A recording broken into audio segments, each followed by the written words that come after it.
थोड़ा सा शेयर करूंगा। रोलिंग। हेलो। हाँ मैडम नमस्कार, मैं अंजलि दमानिया बोलते हैं। मैं अंजलि दमानिया बोल रही हूँ। ये मेरी ऑर्डर का आपने मुझे अभी बोला कि ये रिटर्न क्यों हुई, तो ये क्या हो, माने एग्जैक्टली क्या हुआ है मुझे समझा ही नहीं है। मैम इन शॉर्ट में अगर आपको समझाओ ना, कंपनी का कुछ इंटरनल प्रॉब्लम है, उस वजह से प्रोडक्ट रिटर्न लिया है। प्रॉपर ये तो 1-1.5 साल से मैडम सुनिए, ये ना 1.5 साल से प्रोडक्ट बिक रहा था, 1.5 नहीं शायद 2-3 साल से। तो फिर ऐसा अचानक क्या हो गया कि कंपनी ने बंद कर दिया? मैं वही बता रही हूँ मैम, वो कंपनी का कुछ इंटरनल है जो मैं बाहर लीक नहीं कर सकती ना मैम। मैंने क्या लीक नहीं कर सकते, मैंने क्या, उन्होंने क्या बताया कुछ है? इंटरनल प्रॉब्लम था उस प्रोडक्ट के रिगार्डिंग, उस वजह से हमने रिटर्न लिए हैं मैम। ओके। पर मेरे से ही लिए, कितने लोगों से लिए आपने रिटर्न? मैम सभी कस्टमर से रिटर्न ले, जो ऑर्डर थे ना उस कंपनी के, वहाँ सबसे लिए हैं। आपके एक का कुछ ऐसा इशू नहीं है पर्टिकुलर। अच्छा, और ये कब से लिए गए, वापस कभी लिए गए?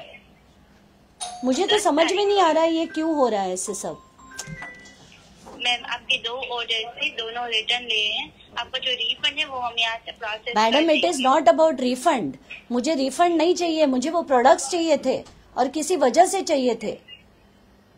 मैम अगर आपको सेम प्रोडक्ट चाहिए तो आप उनका जो डायरेक्ट वेबसाइट है ना, वहाँ से परचेज कर सकते हैं। नहीं, पर आपकी कंपनी सप्लाई कर रही है ना, तो क्यों हुआ है ये जानने का हक तो मुझे है कि नहीं?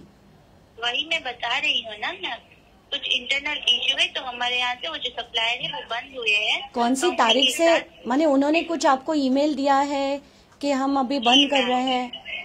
यस मैम, वहाँ से आया है, तो उन्होंने वहाँ से ही बंद कर दिया है।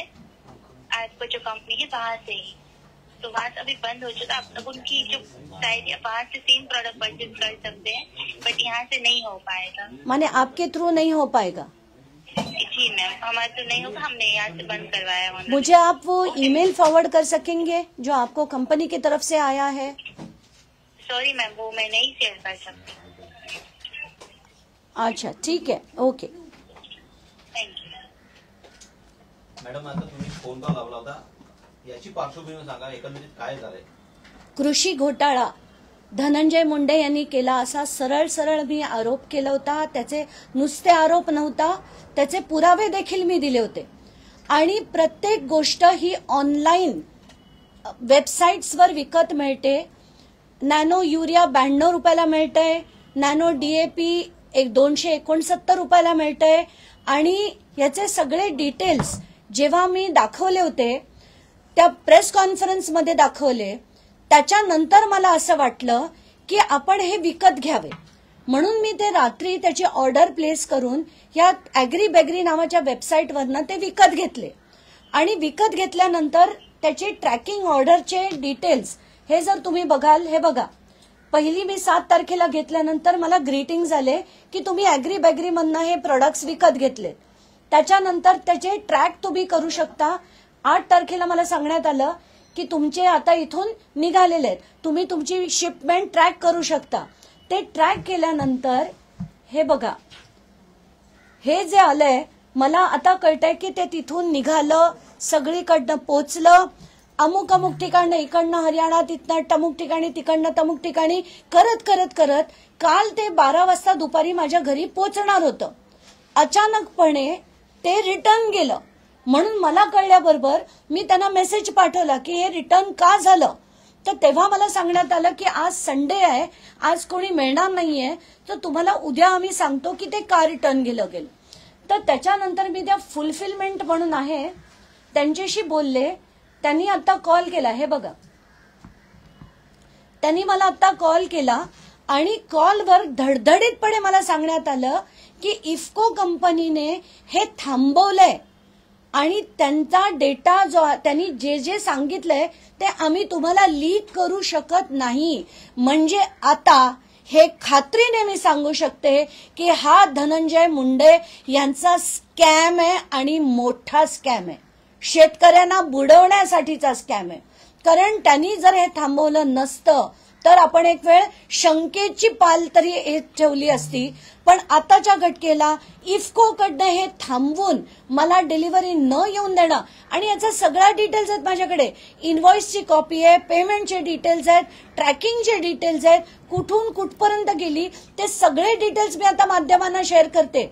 आणि आता अजित पवारांनी याची चौकशी करा, कारण कालच ते काही माध्यमांना म्हणालेत की त्यांची द्यायचा की नाही राजीनामा ते ठरवतील. सिंचनाच्या वेळेस मी माझा राजीनामा दिला होता, पण नैतिकता त्यांच्याकडे असेल तर ते ठरवतील. तर मला असं वाटतं अजित पवार हे आणि एक उदाहरण घ्या, तुम्ही ते पूर्ण स्कॅमचे डिटेल्स घ्या, चौकशी लावा. 2 दिवसात चौकशी पूर्ण होईल याची मी तुम्हाला खात्री देते. आणि यांचा राजीनामा तुम्ही कुठच्याही परिस्थितीत घ्या. आणि तुम्ही जर म्हणत असाल मंत्री ठरवेल, तर हे ऍब्सल्यूट रबिश आहे. तुम्ही सगळ्या यंत्रणा बंद करा, तुम्ही पोलीस डिपार्टमेंट बंद करा, अँटी करप्शन ब्युरो बंद करा. कारण एक मंत्री ठरवेल की तो त्याच्या भागात किती दहशत करणार, किती पैसे खाणार, किती लोकांना त्रास देणार, कसा छळ करणार, हे सगळं मंत्री ठरवेल. आणि राजीनामा द्यायचा की नाही हे पण मंत्री ठरवेल. आता मुख्यमंत्री नाही ठरवणार, पक्ष नाही ठरवणार. आम्ही काही वेडी माणसं आहोत का पुरावे द्यायला? ऑफिस ऑफ प्रॉफिटमध्ये राख माफियाचा त्यांनी कसे कसे केलेत, आता तर पूर्ण डिटेल्स FIR सकट मी डाउनलोड केलेत. आता तरी तुम्ही त्यांचा राजीनामा घेणार की नाही? त्यांच्याकडनं तुम्ही ठरवायला त्यांना देणार का? जनताने तुम्हाला वोट दिले होते ना.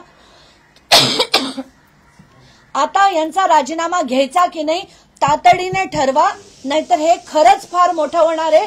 आणि हे जे सांगून त्या वेबसाईटला सांगून तुम्ही हे जे थांबवलेत, पण त्याच्या आधीचे इनफ डिटेल्स आहेत माझ्याकडे, आणि हे सगळं आता बाहेर येणार आहे. तुम्ही कृषी घोटाळा जाहीर केल्याच्या नंतर हे अॅग्रीबेगरीवरून जी ऑर्डर्स येत होते ते नियमित दिसत होते. विशेषतः कृषी घोटाळा जाहीर होताच किंवा तुम्ही पत्रकार परिषद घेतल्याच्या नंतर ह्या हालचाली झाल्या किंवा तुम्ही ऑर्डर केला होता. त्यांनी सरळ सरळ मला ऑडिओमध्ये सांगितलं की 10 तारखेनंतर हे थांबवण्यात आलं. मी त्यांना असाही प्रश्न विचारला की तुम्ही आधी केलं होतात का, म्हणून आत्ताचा माझा जो कॉल होता तो दुसरा कॉल होता. पहिल्या कॉलचे सगळे जो व्हिडिओ आहे, माझं नशीब की तेव्हा तिथे एक मीडियावाला बसलेला आणि त्यांनी ते रेकॉर्ड केलं, म्हणून सगळं आलंय त्याच्यात की आम्ही हे देऊ शकत नाही, कंपनीने 10 तारखेपासून देण्यास बंदी घातली आहे, म्हणून आम्ही ती ऑर्डर परत घेतली आहे. हे सगळं आहे त्या व्हिडिओमध्ये. तर हे सगळं आता बाहेर येईलच आणि सगळे माध्यमांनी ते दाखवून लोकांपर्यंत पोहोचवावं की धनंजय मुंडे कुठपर्यंत पोहोचू शकतो आणि एक ऑर्डर देखील कंपनीला सांगून कशी थांबवू शकतो. तुम्ही पत्रकार परिषद घेतली त्याच्यानंतर ह्या सर्व हालचाली दिसतात. एकंदरीत तुम्ही ऑर्डर ट्रॅक करत होता, तुमच्या घरापर्यंत आलं, पण तुमच्या घरी डिलिव्हर होऊ शकलं नाही. एकंदरीतच यामध्ये मोठा रॅकेट दिसतोय तुम्हाला. म्हणजे काल 12 वाजून 9 मिनिटांनी दुपारच्या मी ट्रॅक करते ऑर्डर आणि 12:09 मला मेसेज येतो की your order has been returned. तर मला आधी वाटलं की चुकून मी काही फोन उचलला नाही की काय, म्हणून मी परत कॉल बॅक केला की मला ती ऑर्डर हवी आहे. तर मला असं सांगण्यात आलं की आज आमची टीम नाहीये, संडे आहे, उद्या तुम्हाला आम्ही सगळे डिटेल सांगू. म्हणून पुन्हा जेव्हा आज सकाळी मी विचारलं तेव्हा हे सगळं आता बाहेर आलंय. याच्यावरनं सरळ सरळ दिसतंय की दाबण्याचा मोठ्या प्रमाणावर प्रयत्न होतोय, पण परमेश्वर आहे म्हणूनच हे आता सगळं उघडकीस येताना दिसतंय आपल्याला. ऑर्डर तुम्हाला घरी मिळाले असतं तर यांचं पितळ उघडं पडलं असतं असं एकंदरीत दिसतंय. सरळ सरळ यांचं पितळ उघडं पडलं असतं, त्याच्यात काहीच शंका नाही. म्हणूनच त्यांनी ते थांबवण्याचा प्रयत्न केलाय. पण माझ्याकडे इनव्हॉइस आहे, ट्रॅकिंग रेकॉर्ड आहे की कुठपर्यंत आली, माझ्या घरापर्यंत येऊन मग ती जर रिटर्न झाली असेल, याच्यावरनं आपल्याला सगळंच काय ते समजून जायचंय की धनंजय कुठपर्यंत पोहोचू शकतात ते आता आपल्याला दिसेल. थँक्यू.